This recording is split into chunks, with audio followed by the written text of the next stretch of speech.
Purchasing tickets to a local amusement park may seem like a perfect way to spend a sunny and warm summer day. You may be able to imagine yourself waiting in line with growing anticipation for the ride ahead. But little do you know, you are in a very vulnerable state. You are susceptible to financial exploitation and physical harm. We will be advertising against amusement parks due to the elaborate money schemes and obvious risk for injury from the park rides. Our anti-advertising campaign will be aided by sources from the U of M library and reliable news companies. Currently, safety and ethics are under-prioritized in an attempt to attract thrill seekers and gain profit. Amusement parks are advertised to appeal to visitors, but below surface level, the park owners have different intentions. In the article, Disney's Greed is Anything but Magical by Gilad Kai McDuff Wilkin, it states, it is important to remember that while Disney World is a place of wonder and fun, it is also a place of business and money-making. And like a business, increasing profit is always a goal. Entrepreneurial forces of theme parks leads the businesses to hike up prices and lower safety standards. Visitors fall victim to money schemes done mainly through hidden fees, which are separate from the upfront cost of a park pass. The article, The Secret Behind Disney's $2.2 billion theme park profit by Christian Silt, discusses profit beyond daily passes. The real money is made on merchandise and food, which have low fixed costs and can be sold for a huge premium. And paraphrased from Christian Silt's article, guests are encouraged to spend extra money because gift shops are cunningly located at the exits of rides, forcing visitors to pass through them. And with high profit margins, parks make additional profit from purchases at these gift shops.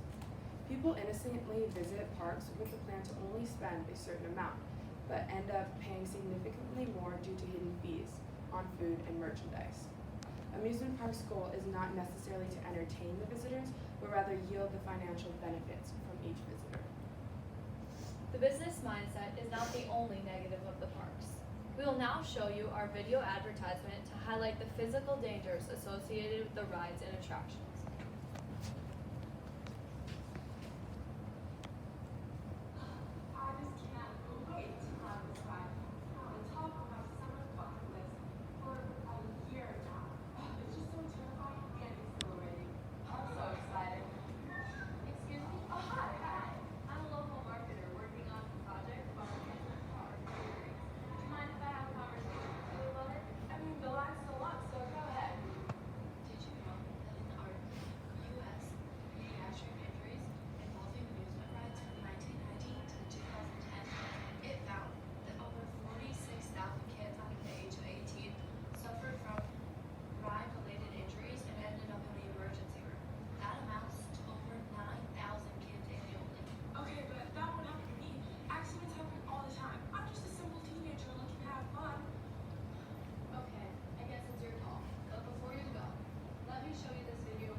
Safety hazards, which companies hope visitors overlook. Oftentimes, rides present an engineering challenge and set parameters for height and weight. If someone doesn't fit these requirements, they have an increased risk of injury. A prime example of reckless behavior occurred recently in Orlando. Tabby Sampson was given permission to ride the 430-foot free-fall drop tower despite not fitting the standard safety requirements. The average opening for restraints on the seats is 3.3 inches. However, Tyree's seat was manually adjusted to 7.1 inches, allowing the ride to go ahead. To no fault of his own, Tyree slipped from the seat and his life was taken. In another example of theme park injuries, David Fackler, a 5-year-old boy, faced life-changing injuries despite fitting the standard safety requirements at Disneyland, California. His foot was caught in a railing when the Big Thunder Mountain Railroad roller coaster temporarily stopped. David's parents began fighting for laws regarding vehicle safety. Clearly, the laws are needed given the vast amount of injuries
used in the video were from the articles U.S. Pediatric Injuries Involving Amusement Rides, 1990 to 2010 by Megan C. Thompson et al.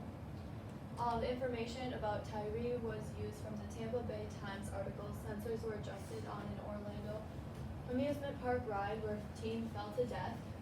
And lastly, the story about David was from Sarah Safian's article, The Hidden Danger of Amusement Parks. As you can see, amusement park rides can come with substantial risks, whether you fit the safety requirements or not. In Tyree's case, it was the park's failure to enforce the set guidelines, possibly as a result of the park viewing each visitor as a profit rather than a life to protect.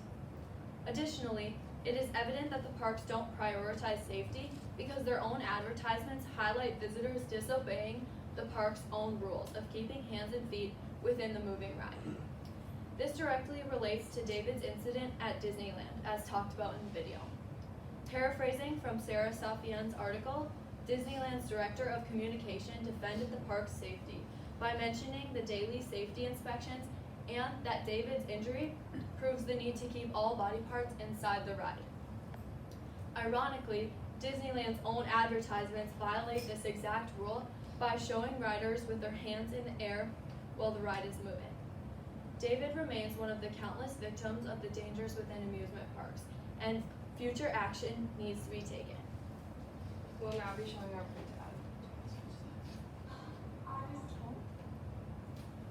For our print ad, we chose to make a map pamphlet one would find when they enter a typical amusement park. We chose names that would be representative of the reality if a theme park was advertised how it truly is. We chose names like Fall to Your Death Coaster, Cutthroat Castle, Fatal Fairy Fly, Gut-Wrenching Gallop, and Seasick Sailboat to demonstrate how these rides can cause injuries as well as causing an upset stomach or a headache. The name of the park is Frugal and Sure Park, which is representative of how the parks prioritize profit over safety. And then in super small print here at the bottom is a warning label about the injuries and how the park is not held liable or can't be held liable for any of the things that happen.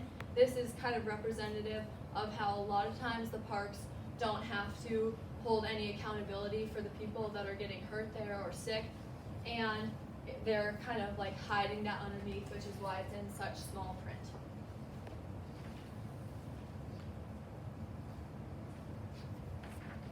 After his accident, David's parents began fighting for laws regarding theme park safety. Sarah Safian states, the new law, which went into effect on January 1st that David's parents created, requires California's 70-plus permanent amusement parks to submit to annual state inspections and report all accidents requiring more than simple first aid, and it makes information about those accidents available to the public. The lack of legislation regulating amusement parks shows how these companies are able to silence genuine concerns for safety. In addition to legislative changes, the role popular media plays in the theme park ethics discussion cannot be overstated. In Amusement Park Injuries and Death by Robert J. Barisek and David J. Roberts, the authors write, media coverage of amusement park injuries has increased over the past several years, raising concern that amusement rides may be dangerous. Amusement park fatalities and increases in reported injuries have prompted proposed legislation to regulate the industry. With advertisements produced and distributed by amusement park companies, those who are exposed to the general media consumed a biased and often contradictory narrative of the theme parks. But with the help of social media and news outlets, people can now form their own unbiased opinions surrounding amusement parks. As you can see, the drawbacks of theme parks go well beyond what visitors originally see. Visiting the parks may put you at risk for financial exploitation and bodily injury, which seems the opposite of the amusing experience advertised to potential visitors. We encourage you to be a conscious consumer and consider the risks before deciding whether or not to purchase your next park pass ticket. We hope you either stop visiting theme parks altogether or consider visiting less. Thank you for listening to our speech.